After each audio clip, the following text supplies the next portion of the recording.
انتبه، احذر ان تدخل مغسلة الاموات وانت ما صليت.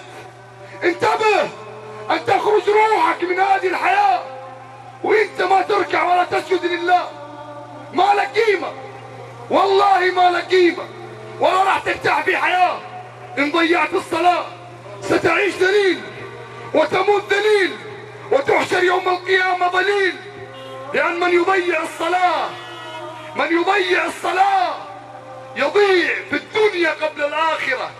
قال الله عز وجل: فخلف من بعدهم خلف أضاعوا الصلاة واتبعوا الشهوات فسوف يلقون غيا. نلقي محاضرات في ملتقيات، نلقي محاضرات في مدارس، أتفاجأ بشباب من أتباع محمد صلى الله عليه وسلم، من أحفاد أبو بكر وعمر، في المدرسة يقول الله أكبر الله أكبر وهو مو متوضئ، يقول الله أكبر واللباب في فمه، يقول الله أكبر والحكرة تحت لسانه، يقول الله أكبر ويكلم صاحبه في سجود وركوع. فين تعظيم الله؟ فين حب الله؟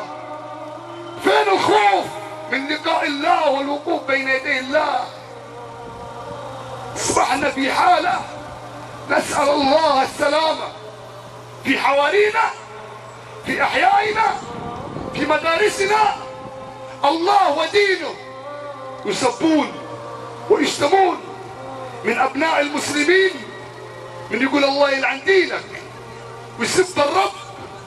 ما علي بهذا الحقيق، هذا التافه ما يهمني، لأنه إن لم يتب إلى الله ويرجع إلى الله سينتقم منها الله. تدرون من اللي يهمني؟ الطيبين أمثالكم، اللي يصلي، اللي فيه الخير، يسمع الدين يسب، يسمع الرب يسب، ويسمع الناس انه ياكل ويشرب ويجلس مع مثل هؤلاء. إذا أنتم مثلهم. إذا ما أنكرت عليه، إذا ما تركته فسقه وفجوره، والله إنك مثله. فلا تسمح لنفسك أن تسمع دينك يسب وربك يسب، ولا تنكر ولا تتكلم. نحتاج يا شباب أن نعظم الله وأن نعرف من هو الله في زمن أصبح كثير من الناس يعظم الشهوات والمحرمات أكثر من رب الأرض والسماوات.